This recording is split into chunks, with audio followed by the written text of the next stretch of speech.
ദൈവത്തിൻ്റെ സ്തുതി. The wounded healer എന്നൊരു കൺസെപ്റ്റ് ഉണ്ട്. മുറിപ്പാടുള്ള മുറിവേറ്റ രക്ഷകൻ. അതായത് നിങ്ങൾ ഒരു മുറിയിലേക്ക് കടന്നു ചെല്ലും. അവിടെ മുറിവേറ്റിരിക്കുന്ന ഒരുപാട് മനുഷ്യരെ നിങ്ങൾ കാണും. എന്നാൽ എല്ലാവരുടെയും മുറിവുകൾ വെച്ചുകെട്ടിയിട്ടുണ്ട്. ഒരാളുടെ മുറിവ് മാത്രം വെച്ചുകെട്ടാതെ വ്രണമൊലിപ്പിച്ച് ഇരിക്കുന്നു. അയാളാണ് രക്ഷകൻ. അതായത് എല്ലാവരുടെയും മുറിവുകൾ സദാസമയം വെച്ചുകെട്ടി സ്വന്തം മുറിവുകൾ വെച്ച് കെട്ടാനായിട്ട് സമയം കിട്ടാതെ സാധിക്കാതെ പോകുന്ന ചിലർക്ക് നാം നൽകുന്ന പേരാണ് ദ വൂണ്ടഡ് ഹീലർ. ഈശോയിൽ പ്രിയമുള്ളവരെ,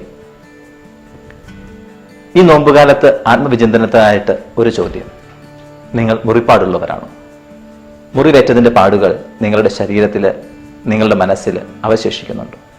ആരെയെങ്കിലും ആർജവപ്പെടുത്തുവാനായിട്ട് നിങ്ങൾ ജീർണിച്ചിട്ടുണ്ടോ? നമ്മുടെ നോമ്പുകാല പരിത്യാഗങ്ങൾ, ജീർണിക്കലുകൾ ആരെയെങ്കിലുമൊക്കെ ആർജവപ്പെടുത്താനാവണം.